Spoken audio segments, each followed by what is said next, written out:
said this to me. Well, he said it to a group of people, but I was there, and it felt like he was talking directly to me. He held his Bible up and he said, this is one thing that you can take throughout your ministry and throughout your life.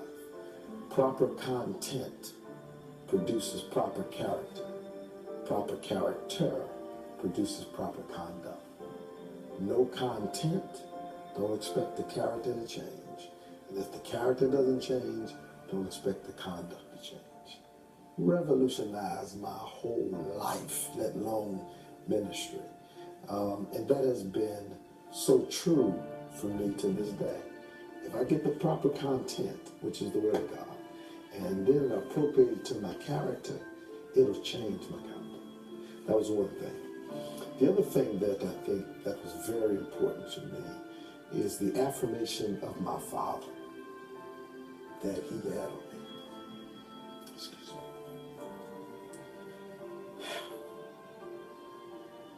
Wow. You would think that it happened yesterday. This happened so many years ago. I mean, Dad's been dead for how many years now? I don't know. About 20 years now. He was dying of cancer, and I had taken him to get his chemotherapy. And I brought him back to my house. He lived between my house and my sister's house. And he was in the bed, was kind of tired him out. And I was just looking at him, and I went over to him. I kissed him on his head, and I said to my father, I said, Dad, I want you to understand something, man. That I understand that the breakup or the split up between you and my mother, it wasn't all your fault. And he looked at me. He proceeded to defend my mother. He said, your mother's a good mother. She's a good woman. She's a good mother. She took care of you. And he went rambling on for about 5 minutes. And then when he stopped, I said, I didn't say she wasn't a good mother. She was an excellent mother to us. But just because she's a good mother doesn't mean she was a good wife to you. I said, she may have tried to be, but there was issues in her life that I understand now, being a man and being a pastor and understanding the whole counseling dynamics. I said that there were some things Mom could have done that she didn't do. And you didn't know how to help her to do it. She didn't know how to do some things for you, to help you to be all that you needed to be. And I just want to let you know that it's not all your fault. And I understand it. Tears started to stream down his face. And he looked at me and he said, no one in life has ever considered me or my viewpoint about your mother and I. I always took on the fault. I always took on the blame. And he said, you're the first man that has ever done that to me. Ever said that to me, ever even helped me to even understand it. He said to me, son, you are not only a good preacher and pastor, but you are a man.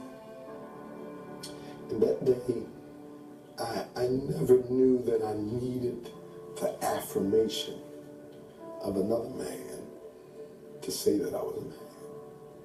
And I think that for black boys and black young men, I think one of our problems is that we're always trying to identify, or our identity is an issue. We have an identity crisis of who we are.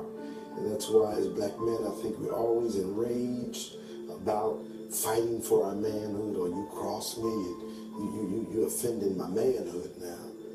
And I think we fight for it because we've never been affirmed that we are that. It's almost like the rites of passage.